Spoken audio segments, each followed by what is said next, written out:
Hello viewers, இன்றைக்கி நம்ம பார்க்க போகிறது என்ன அப்படின்னா, ரா மேங்கோ கேண்டியும் மேங்கோ ஜாமும் ஒரே நேரத்தில் எப்படி பண்ணுறது அப்படின்றத தான் நம்ம இன்றைக்கி பார்க்க போகிறோம். அதுக்கு நான் மாங்காய் நல்லா வேக வச்சுக்கிறேன். வேக வச்சுட்டு அந்த பல்ப்பை எடுக்க போகிறோம். மாங்காய் அந்த தோல் உரிகிற அளவுக்கு நம்ம சுடுதண்ணியில் கொஞ்சம் வேக வச்சா போதும்.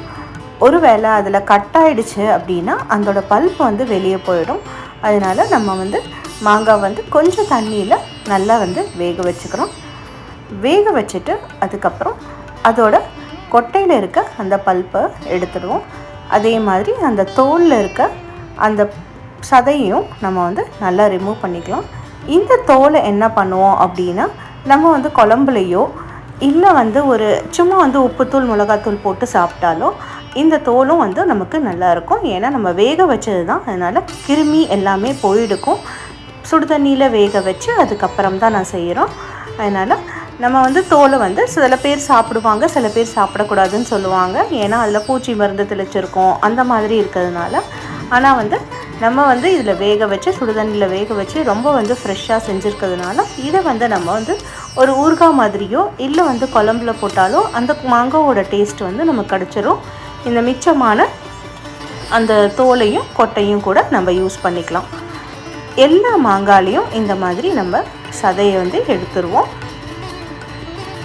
இதை சில பேர் ரா மேங்கோவாக செய்வாங்க. அதாவது பச்சை மாங்காவை தோலை உரிச்சிட்டு அதுக்கப்புறம் அதை சின்ன சின்னதாக கட் பண்ணி மிக்சியில் அடிச்சுட்டு அதுக்கப்புறம் அதை வேக வைப்பாங்க. அது செய்கிறத விட இது ரொம்ப ஈஸி. இந்த மாதிரி எல்லா பல்ப்பையும் எடுத்ததுக்கப்புறம் வெல்லம் ஒரு 5லேருந்து 6 கப்பு வரைக்கும் உடச்சி எடுத்திருக்கேன். அதில் ஒரு டம்ளர் அளவு தண்ணி ஊற்றி அதை நல்லா கரைச்சிக்குவோம். கரைச்சிட்டு அதை தண்ணி பாகு பதத்துக்கு கொஞ்சம் வர மாதிரி அதை நல்லா சுட வச்சுக்கலாம். உடைக்க வந்துடும். இந்த பாருங்கள், நல்லா ஒரு மாதிரி பாகு பதத்துக்கு வந்துச்சு. கொஞ்சம் கலர் மாறினா தான் உங்களுக்கு டேஸ்ட்டு வரும். அதனால் நல்லா கிளறி விட்டு கரையிற மாதிரி வச்சுட்டு இங்கே கலரும் மாறிடுச்சு பாருங்கள். இந்த மாதிரி இந்த பதத்துக்கு வந்தால் போதும். கொஞ்சம், அதாவது ரொம்பவும் திக்காக இல்லாமல் ரொம்பவும் தண்ணியாக இல்லாமல் இந்த மாதிரி ஓரளவு கலர் மாறினா அதை எடுத்துடலாம்.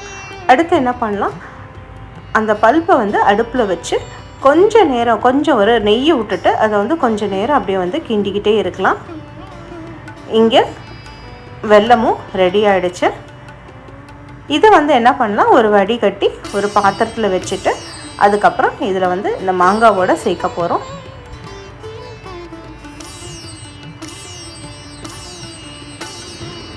பதம் வர வரைக்கும் பொறுமையாக இருந்து நம்ம நல்லா அதை வேக வைக்கணும்.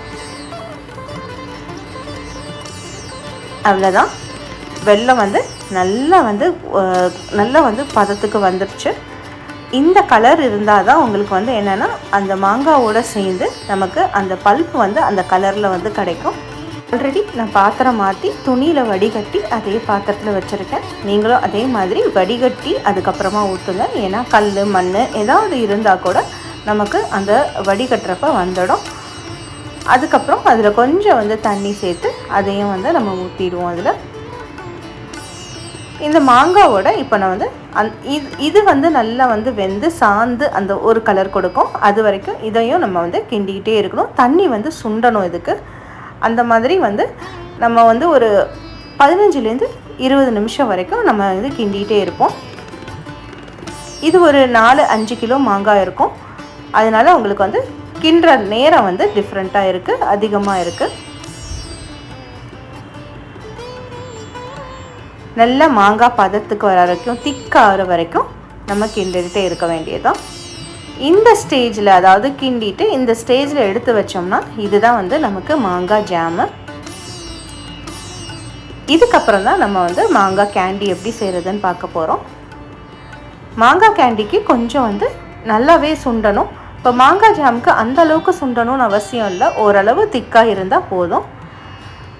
மாங்காய் கேண்டி செய்கிறதுக்கு உப்பு,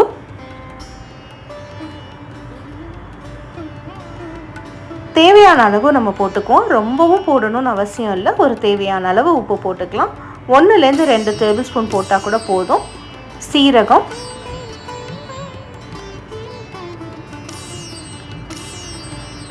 மிளகாத்தூள் கொஞ்சம்.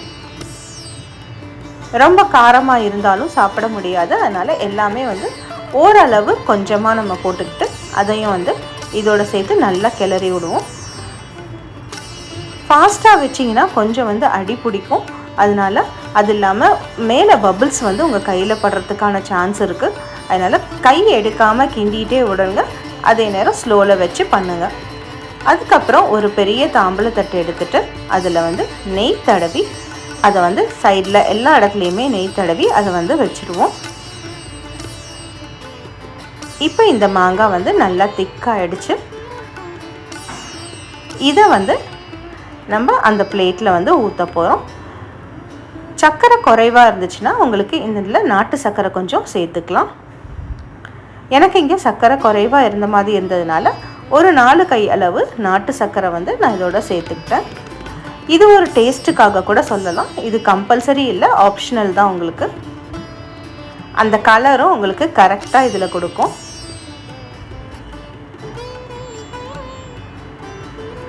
அவ்வளோதான், நல்லா கிண்டியாச்சு.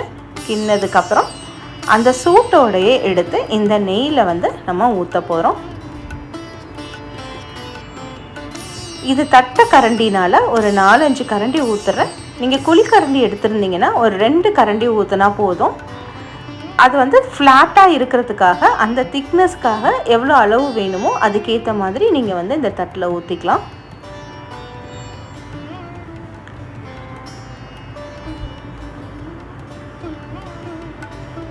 நான் மாங்காய் கிண்டின அந்த கரண்டிலே ஊற்றுறதுனால உங்களுக்கு கொஞ்சம் அதிகமாக ஊற்றுற மாதிரி தெரியும். இது எவ்வளோக்கு எவ்வளோ தின்னாக இருக்கோ அவ்வளோக்கு அவ்வளோ வந்து டேஸ்ட்டாக இருக்கும். போதும் இது. இதுக்கப்புறம் இதை ஈவனாக எல்லா பக்கமும் ஸ்ப்ரெட் பண்ணி விட்ருவோம்.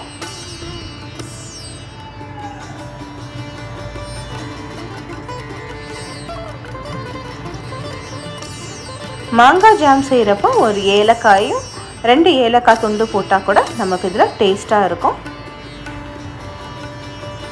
அவ்வளோதான், இதை ஊற்றியாச்சு. ஊற்றிட்டு கீழே 2 தட்டு தட்டினோம் அப்படின்னா எல்லா பக்கமும் ஈவனாக ஸ்ப்ரெட் ஆகிடும். உங்களுக்கு பார்த்திங்கனாலே தெரியுது, அங்கே சைடில் இல்லை, 2 தட்டு தட்டினோன்னு எல்லா இடத்துலையும் ஈவனாக ஸ்ப்ரெட் ஆகிடுச்சு. அவ்வளோதான். இந்த மாதிரி நிறைய தட்டு ப்ரிப்பேர் பண்ணி நீங்கள் வந்து அதில் ஊற்றி வச்சுட்டு கீழே 2 தட்டு தட்டினோம்னா எல்லா இடத்துலையும் ஈவனாக உங்களுக்கு இந்த பாருங்கள், இங்கெல்லாம் ஓட்டை இருக்குது. 4-5 தட்டு தட்டினோம்னாலே போதும், ஈவனாக வந்து ஸ்ப்ரெட் ஆயிரும். இது வந்து நம்ம வெயிலில் காய வைக்க போகிறோம். ஒரு 4-5 நாள் கழித்து இந்த வெயிலில் காய வச்சு எடுத்ததை நான் உங்களுக்கு இதில் காமிச்சிருக்கேன். நல்லா காஞ்சதுக்கப்புறம் இதை வந்து சின்ன சின்ன க்யூப்ஸாக கட் பண்ணி அவ்வளோதாங்க, நம்ம எடுத்து சாப்பிட வேண்டியது தான். இது வந்து ரொம்ப நாளைக்கு இருக்கும், கெட்டு போகாது. அப்படி உங்களுக்கு ரொம்ப நாளைக்கு வச்சுக்க முடியலன்னா ஃப்ரிட்ஜில் வச்சா கூட கொஞ்சம் நாளைக்கு தாங்கும். மாங்காயில் இருக்கிற புளிப்புனால். அவ்வளோதான், நம்ம ரெசிபி ரெடி ஆயிடுச்சு. உங்களுக்கு பிடிச்சிருக்கும்னு நினைக்கிறேன். தேங்க்ஸ் ஃபார் வாட்சிங். கண்டிப்பாக செஞ்சு பாருங்கள். அடுத்த வீடியோவில் நம்ம சந்திப்போம். அது வரைக்கும் நன்றி, வணக்கம்.